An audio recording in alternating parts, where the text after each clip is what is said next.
Good morning students. Fourth class हमने 14 lesson read किया है जिसका नाम है परिश्रम का फल। उसका जो पाठ परिचय है उसमें यह बताया गया है कि परिश्रम का बहुत अधिक महत्व है। प्रस्तुत पाठ में परिश्रम की महत्ता को बताया गया है कि हमें सच्चे मन से परिश्रम करना चाहिए, कि जो भी कार्य हम करना शुरू करें उसे हमें दिल लगाकर करना चाहिए, क्योंकि सच्चे मन से परिश्रम करने से हम सफलता प्राप्त कर लेते हैं, सफलता प्राप्त कर सकते हैं। कि जब तक जिस काम को हम दिल लगाकर नहीं करेंगे उस कार्य में हम सफलता भी प्राप्त नहीं कर पाएंगे। तो उसके लेसन का आज हम श्रुतलेख स्टार्ट कर रहे हैं, जिसे आपने अपनी नोटबुक में राइट करना है। श्रुतलेख स्टार्ट करते हैं। पहला है बीमार, आवश्यकता, 3 कर्ज, 4 निराई, 5 कुम्हार, 6 भट्ठी, 7 लुहार, 8 निराश, 9 विश्राम, 10 चिंतित, 11 प्रातः, 12 स्वभाव, 13 प्रसन्न, 14 स्नेह। उसके बाद हमारा जो नेक्स्ट टॉपिक है वो है शब्दार्थ। इसे भी आपने अपनी नोटबुक में राइट करना है, जो है धनी, रईस यानी रिच, अमीर लोग होते हैं जो, उन्हें बोला जाता है। सुख, आराम यानी रेस्ट, ज्ञात, ज्ञान यानी नॉलेज, निराश, उदास यानी सैड, विश्राम, आराम, रेस्ट, उदास, दुखी, परिश्रम, मेहनत, स्वभाव, आदत, प्रसन्न, खुश, व्यापार, कारोबार, स्नेह, प्यार, उपकार, एहसान। उसके बाद हमारा अगला टॉपिक है निम्नलिखित प्रश्नों के उत्तर मौखिक दीजिए। कि हमने लेसन रीड किया है उसमें से इन 2 क्वेश्चंस को दिया गया है, तो हमने इसके आंसर देने हैं। उसमें हमारा फर्स्ट आता है धनी आदमी के कितने बेटे थे।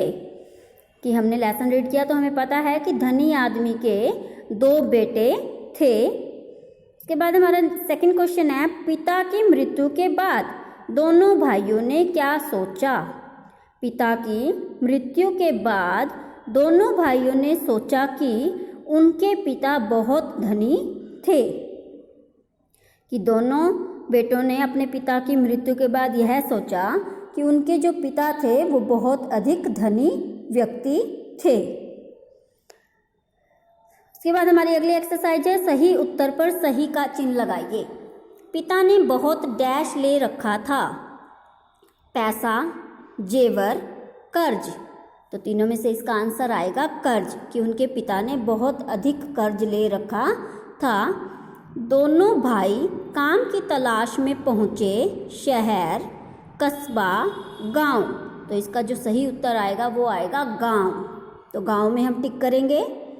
वृद्ध व्यक्ति ने दोनों भाइयों को पाया खुश, दुखी, उदास। तो क्या आएगा? उदास। बड़े भाई का नाम था गोपी, रामू, श्यामू। तो बड़े भाई का नाम था गोपी।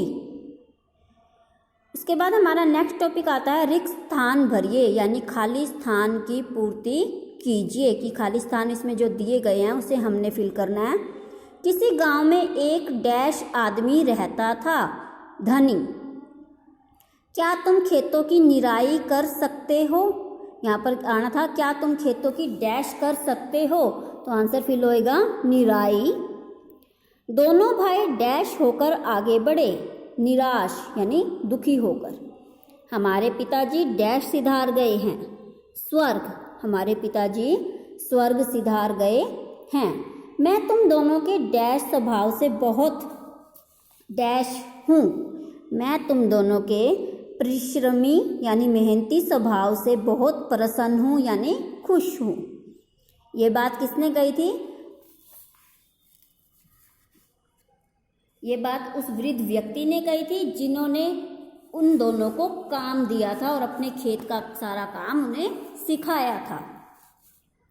उसके बाद हमारा नेक्स्ट टॉपिक आता है निम्नलिखित कथनों के सामने सत्य तथा असत्य लिखिए कि कौन सा सही है और कौन सा गलत है। दोनों भाइयों को पिता का बहुत पैसा मिला, बात सच है या असत्य?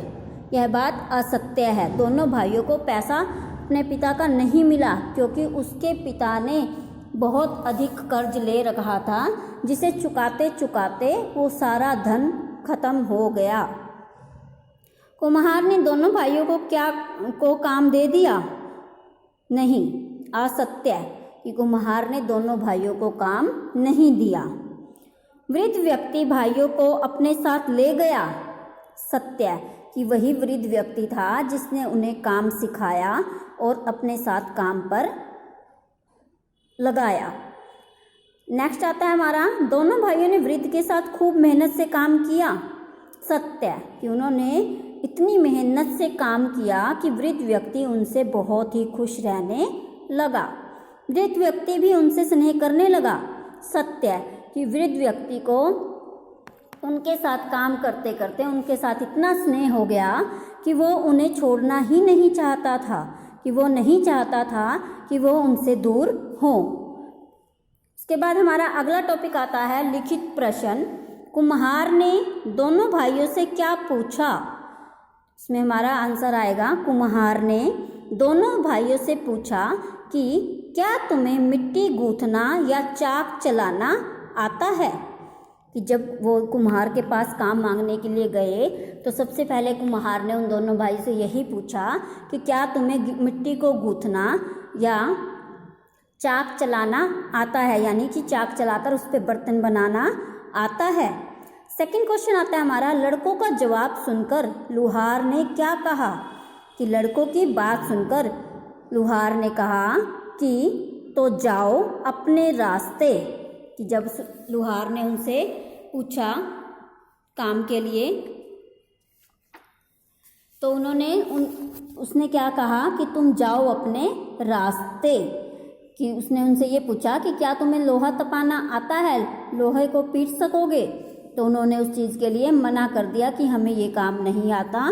तो लुहार ने उन्हें यह कह दिया कि तो जाओ अपने रास्ते। थर्ड क्वेश्चन आता है किसान ने दोनों भाइयों से क्या पूछा? किसान ने दोनों भाइयों से पूछा कि बेटा क्या बात है, तुम दोनों उदास क्यों हो? कि किसान ने दोनों भाइयों से यह पूछा कि बेटा तुम दोनों उदास क्यों हो?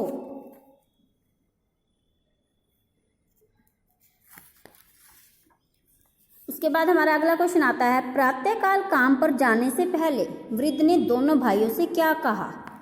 एक दिन वृद्ध ने प्रातःकाल काम पर जाने से पहले दोनों भाइयों को अपने पास बुलाया और कहा, बेटो मैं तुम दोनों के परिश्रमी स्वभाव से बहुत प्रसन्न हूँ।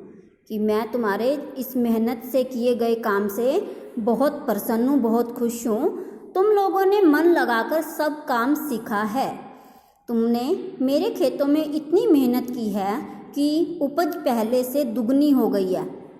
कि उस वृद्ध व्यक्ति ने उन दोनों को ये कहा कि तुम इतनी मेहनत से मेरे खेतों में काम किया है कि मेरी पहले जितनी उपज होती थी उससे 2 गुनी उपज अधिक हुई है। मैंने कुछ रुपए तुम्हारे नाम से बैंक में जमा करवा दिए हैं। तुम इन रुपयों से कोई व्यापार कर सकते हो या खेती कर सकते हो। गोपी ने वृद्ध व्यक्ति से क्या कहा?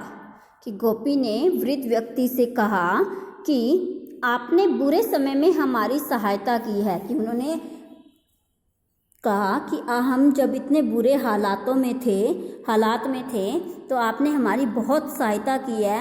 हमें बेटों की तरह घर में रखा, इतने स्नेह से खेती बाड़ी करना सिखाया।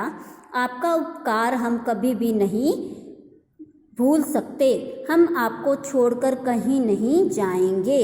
कि गोपी ने उसे ये कहा कि हमें आपसे इतना लगाव हो गया है कि हम आपको कहीं भी छोड़कर नहीं जाएंगे।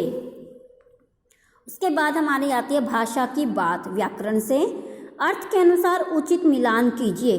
कि उपासना, इसका क्या अर्थ बनता है वो इन लाइंस में हमने ढूंढना है। तो हमारा उपासना का बनेगा एकांत में पूजा करना। संतोष, जो मिले उसी में खुश रहना। विश्राम, थोड़ी देर आराम करना। आराधना, देव पूजा, भाई किसी भी भगवान की पूजा करना। तृप्ति, इच्छा की पूर्ति होना, कि हमने जो इच्छा कर रखी है उससे पूरे हो जाती है तो हमें तृप्ति हो जाती है। विराम, अंत या रोक। निम्नलिखित शब्दों के विपरीत शब्द लिखिए, यानी कि उल्टे शब्द। कम, ज़्यादा। रात, दिन। आना, जाना। आलसी, फुर्तीला। अंधेरा, उजाला।